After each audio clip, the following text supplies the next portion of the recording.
our story so far. Look at his happy little waving face.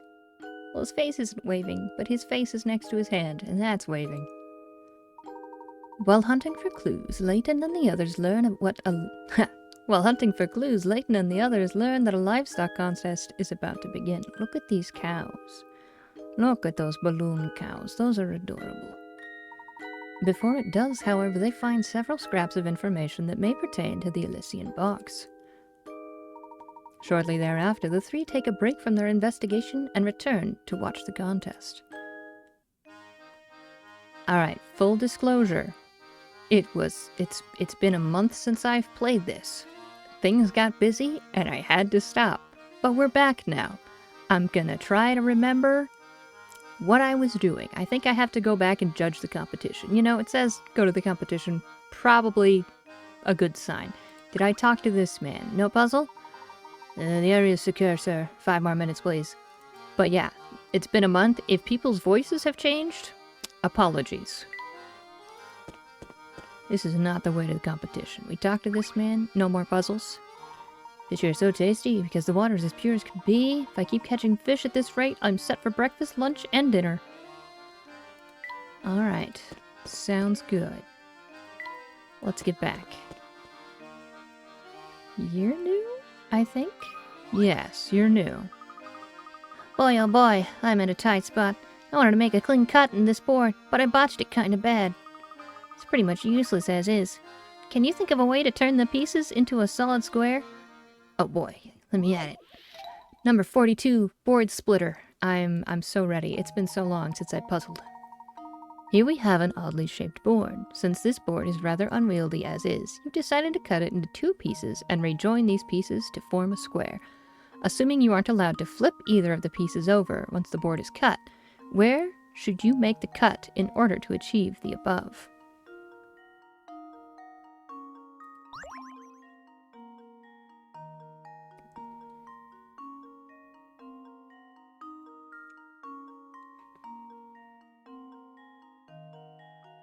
Cut it into 2 pieces and rejoin a square. Okay, I was like, wait, you want me to cut it into 2 pieces?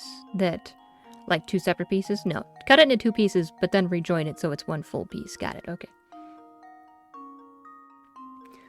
I need the memo for this. Oh my gosh, where's my tablet pen? Okay, here we go. So, my initial just glance at it is like right about here, but this is not correct.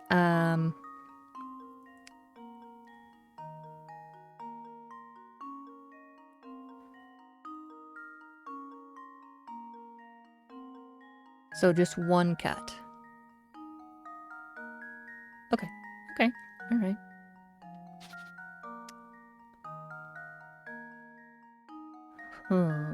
This is an oddly shaped cut board, whatever. So it's obviously gotta be something up here because you can't just have this going on, right?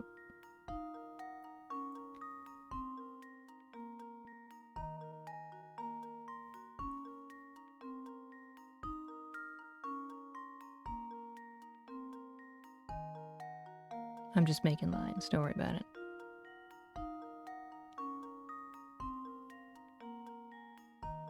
That wouldn't work. That's not anything.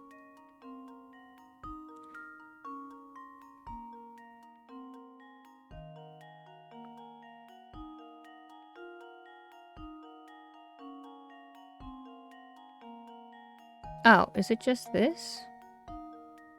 Right? Then you slide that over. Yeah. So you want to cut here and here.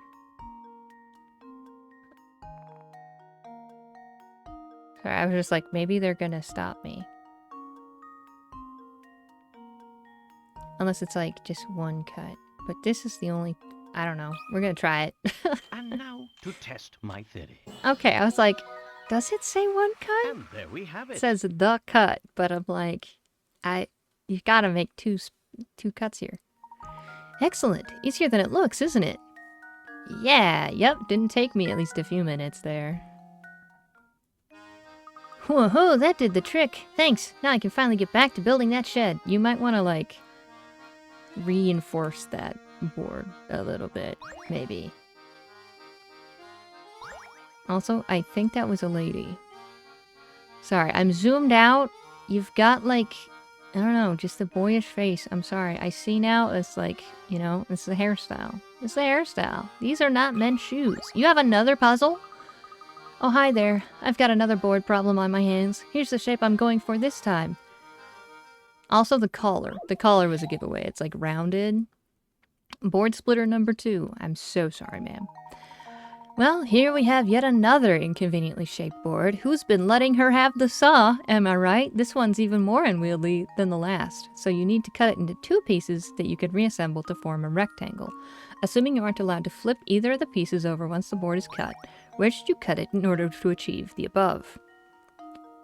It's the cool S symbol, but it's not. Alright. We want me one of these, right? Okay.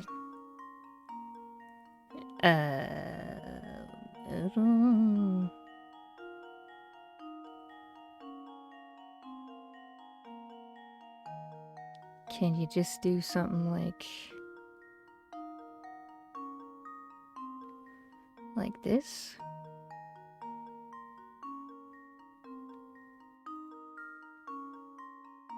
Right? Because, like, this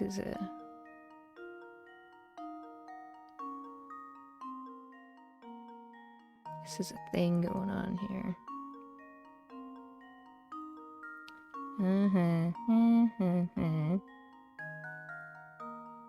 So it's there. And then 1, 2, 3, 4, 5. 1, 2, 3, 4, 5. And then you've got all this. This would be 6, which is what this would be here. And then this is it's a 4 by 5. This is 4. This would be 4, and then this is a 5. And that's the. I think that's it. I think them's the one. Where did I just draw? Here, right? Yes. Okay. All right. Consider this puzzle solved. Excellent. All right. I can see things. And there we have it. I am glad to be seeing. Very nice. That was pretty fun. Do you have another one, ma'am? You're really something else. Something amazing. Thought I'd have to scrap this board, but now I can use it to build my shed. Where's the shed?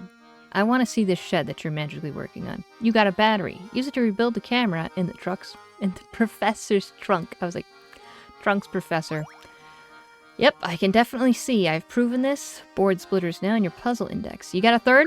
Nope. Alright, she's done. Sheds are great, because you can just throw all your stuff in there willy-nilly and forget about it. Put the saw in there, so that you forget about cutting the boards this way. Thanks so much for your help. Where's the shed? Tell me. I can't remember if, you know... That must be a farm. I'm gonna assume I clicked everything. Should I have done my homework and checked the last episode? Probably. Will I? No. We're gonna power through. That's how Professor Layton would do it. Even though he'd probably go check. My goodness, look at this place. Woo, we made it back in time to catch the competition. If we've been informed correctly, Mr. Anderson is judging the entries. So he should be somewhere around here, right? Indeed. I wonder which of the gentlemen walking around here is our man. Uh-oh, it looks like the 2 men over there are getting pretty hot under the collar about something. I wonder what the matter is. I'm sure they're fine. Excuse me, sirs. Just look at that mangy coat. Anyone with 2 eyes can see that's no bovine of mine. I know it's gone down here. Someone swapped out my cow for this lemon. Well, what do you want me to do about it? Can you at least point out which cow is yours? Now, how do you expect me to do that? Oh, brother, this is gonna get ugly. What seems to be the problem, sirs? This fella here seems convinced someone swapped out his prize cow for another. I'm telling you that ain't no cow of mine. My girl was perfect from horns to tail. See what I mean? There's just no reasoning with him. We can't carry the We can't start the contest with him carrying on, but I don't know how we can clear up the situation. I'll take care of this. I bet the cows would know if any monkey business went on. Monkey business? The cows? Of course. Why didn't I think of that myself? I'll leave this one to you, Luke. Moo! A moo moo! Moo moo moo moo! Luke, please stop. You're embarrassing me. Excuse me, miss. Can you help us out here? I see.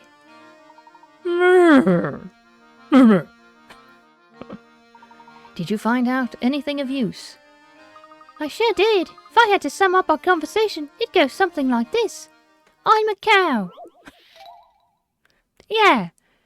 Misinformation. What a terrible day it is. Puzzle number 50. 5 cows are grazing at the festival. 2 of them are true moo cows, a breed that only tells the truth. Oh no. The other 3 are no way cows, a different variety that always lies. Using the following statements from each cow, mark all the no way cows. Tap a letter to mark the cow below it. D. Oh, hang on. Okay, so yeah. So this is one of them always lies, one of them always tells the truth. But now it's 2 of them are telling the truth. 3 are lying. Okay. Okay. D's a no hay, I promise. Oh no, C isn't a true moo cow. A isn't a no way cow. No way. E's a no way if I've ever seen one. B's definitely not a true moo. Oh my gosh. Definitely no true moo here. Don't even look at me. Alright, let me think about this. Get the memo. Okay. D is a no way. I promise. E is a no way if I've ever seen one. Okay, well, this is no good because that would mean that there's 3 no ways, right? Because it would be like, oh, A says D is good. But D doesn't point back to A. So that means A is a liar. A is a no way. So it's a no.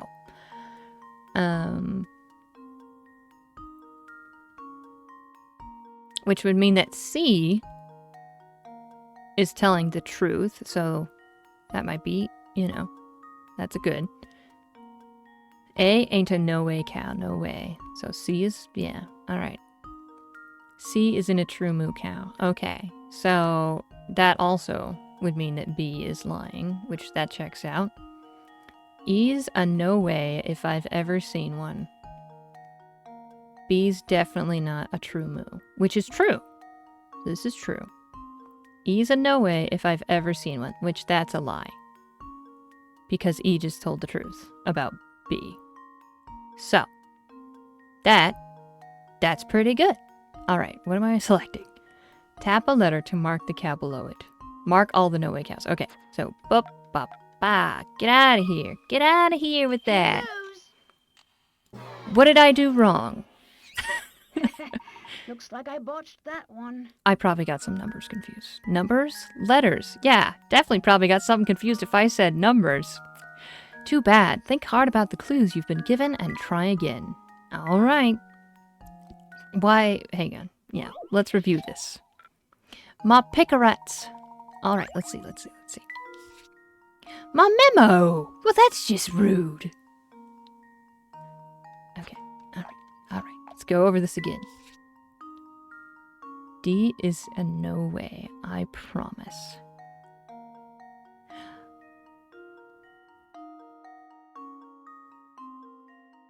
Oh, so, I got confused. Oh, no, that one's true. A is true. I thought it was, for some reason I thought it was telling that D is a true cow. That's why I was having problems. Okay.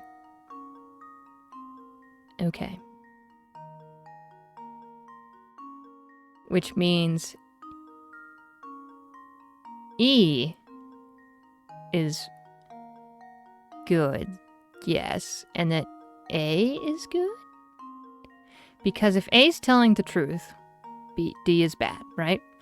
And then what does D say? D says E is a no way, but that would be a lie. So that means it would have to be true. For, like, this would have to be a true cow, right? Following? Probably not. Here we go. Because I'm explaining it terribly. Not that this is a hard puzzle. You could probably get it yourself. A ain't a no way cow. No way. Okay, that would be true. So it would be C and A that are telling the truth. Yeah, because B's like, no, it's not. Well, no, hang on. Now my numbers are off because that would mean that there's...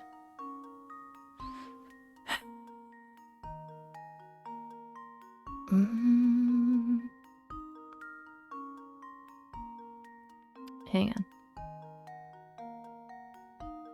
D is a no way cow. No. Yeah, D is a no way, I promise. Alright, D says E is a no way if I've ever seen one.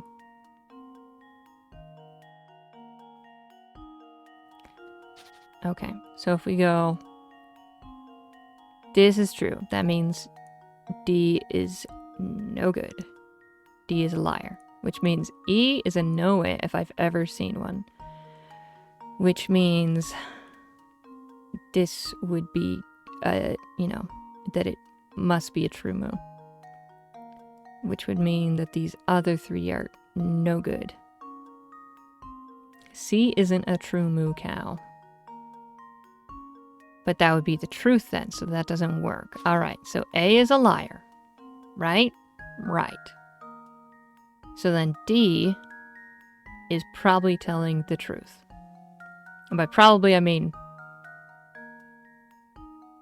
Because, yeah, being said that, oh, this is a no-way cow. No, that means it's a good cow. Because this is a lie. B says C isn't a true moo cow. Which means it's... That could be the truth. A ain't a no-way cow. No way. That's probably a lie. Which would mean this checks out still. This is good. E's a no way if I've ever seen one. And that's coming from D. So that means this is a liar. Which would mean that B and D are true. So let's just check. B, C isn't a true moo cow. That checks out. And D says E's a no way if I've ever seen one. Alright. Okay, so it's just boop, boop, boop. I wish I could read. Just leave it to me. I could have got it the first time if I had not gotten confused Layton's on the apprentice strikes again. true moo and the no way bit. I don't know why I thought it said true moo. I'm blind. That's right. Cows A, C, and E are no ways. If you assume each cow to be a no way or a true moo, and run through each of the cow's statements, you'll eventually realize that all statements are true when cows A, C, and E are assumed to be no ways. It's been a while since I've read. Oh my gosh, that expression. I think I liked it better when he was mad. Look at his tiny little eyes. Is that his nose? Got red, like, how? Looks like these two ladies swapped places while waiting for the competition to start. Things should all be sorted out now, though. Oh, you betcha. Look at that build, that lustrous coat, that soulful gaze. That's my cow, no doubt. So everything's okay by you? Better than okay, kid. With my darling back, I'm a shoo-in for that blue ribbon. Thanks. Well, Luke, you sure have a way with animals. Ah, it's nothing really. Grew up around cows, it's like a second language. Look over here, you two. They're about to announce the winner. And the winner of this year's Dropstone Dairy Crown is... that cow over there. Oscar, show-stopping milk maven, Moo Tilda.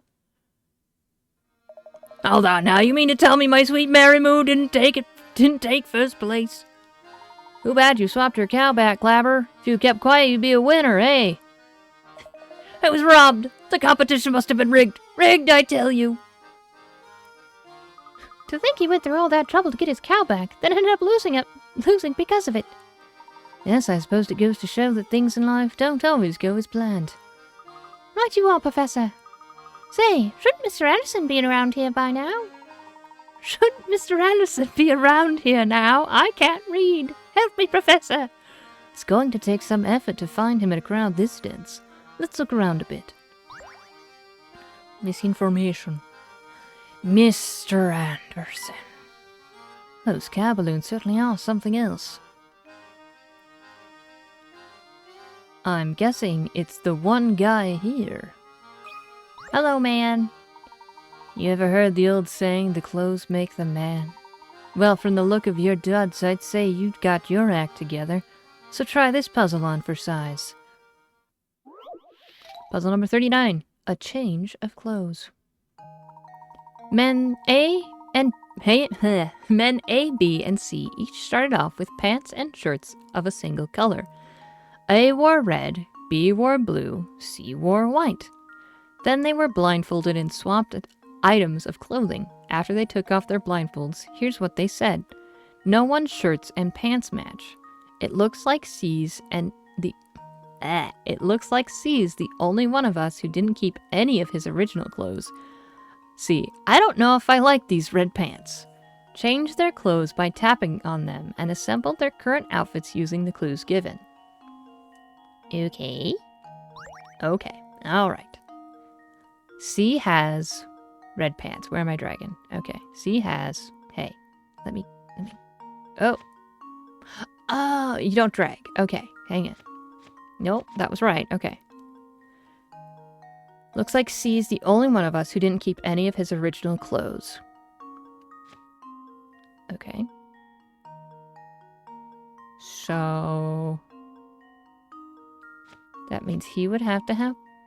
Nope. He could have blue.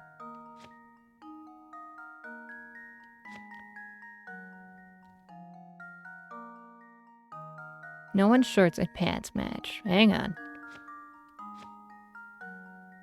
Okay, nope. He's got red. No one's shoes. Bleh. Okay, his pants have to change. No one's shirts and pants match. Looks like C's the only one of us who didn't get to keep any of his original clothes. Okay, which means that they still have some of their original clothes. Wait, no, hang on.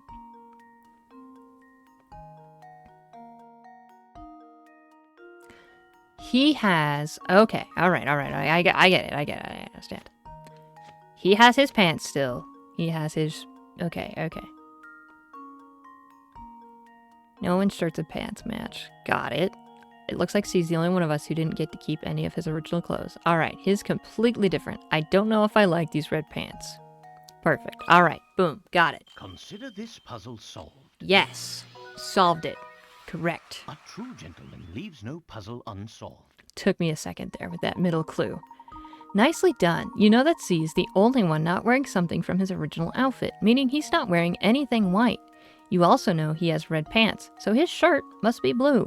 Since A and B are wearing pants or a shirt of their own, you can deduce that, that A is dressed in a red shirt and B in blue pants. With all that settled, all you have to do is place your remaining white items in the right places, and your puzzle is solved. And the third question, why did they change outfits like this? That's the real question. That's the one we'll never solve. There is nothing tackier than when your shirt and pants don't match. That's a fashion rule number 1. That's fashion rule number 1. Yeah, welcome to the era of jeans. No one's shirts and pants match unless you're wearing a full denim suit. Rule number 2. No one can pull off sequins. Oh! Probably true. I mean, unless you sit there and you pull them off, you just break the thread that connects them. But with that sweet suit of yours, you're golden. No swanky nightclub will turn you away. I guarantee it. Layton's like, alright, my sequin suit will have to wait another day. That's fine. Break my heart. You have anything to say? Yeah, I'm pretty much the slickest dresser in all of Dropstone. See this hat? No one else can pull off a look this edgy. Yeah, you're definitely pulling it off. Yep. I guess we never did manage to meet Mr. Anderson, did we? Is he back in the Matrix? Yes, what a pity. I had a feeling he'd provide us with a lead on the Elysian box. Hey there, fellows. We've never met before, have we? I heard you chatting about Mr. Anderson and thought to myself, hey, I can help. Here, I'll point him out. Puzzle number 48. Who's Mr. Anderson?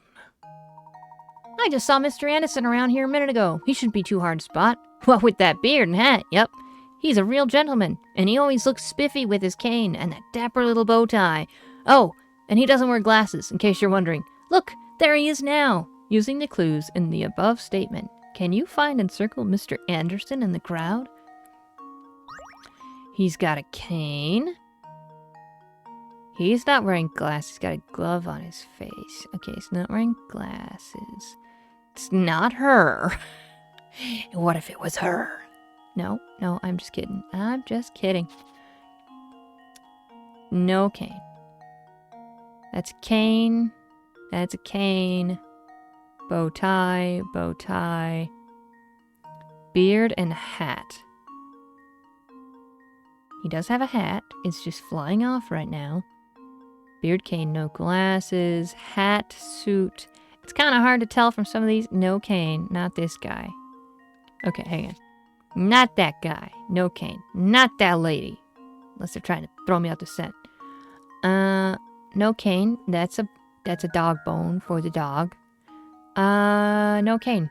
No cane. No glasses. Also, he has glasses. This kid is a kid. This is the Mad Hatter, clearly, from Alice in Wonderland. So, does this count as he doesn't have a hat, even though he does have a hat? This is cane. Beard. Doesn't have a beard. These guys have beards. This has no bow tie. It's this guy. Okay. They're trying to throw me off with the whole, oh, he doesn't have a hat because of the wind. This should do the trick. Boom. Got it. Alright, I used my brain. Wonderful. Maybe a month break was what I needed. Good eye. It looks like the wind trying to carry off Mr. Anderson's hat. Good day, sir. Might you be Mr. Anderson? My gosh, what kind of voice for this man? The one and only my friend, and whom do I have the pleasure to be speaking with? The name is Herschel Layton. My friends and I have come to this fine town in search of the Elysian box. Thought a man of influence such as yourself might be able to offer us some direction. The Elysian box, you say? Why would you want to go chasing after a thing like that? So you're familiar with it, then? No, good day, no. Familiar, no. But I do believe my dear mother once searched after the very box you speak of. Interesting. Please elaborate. Ah, well, my birth mother died when I was very young. The mother I speak of is actually my mother-in-law, Sophia. She founded this village way back when. A kinder soul I never met. Sharp, too. I married into her family, but she treated me like her own flesh and blood.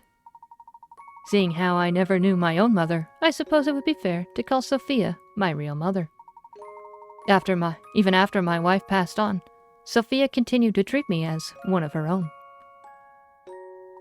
Mother Sophia looked high and low for that box, but she never did find what she was looking for. So she made efforts of her own to search for it. Fascinating. Tell me, where might Sophia be now?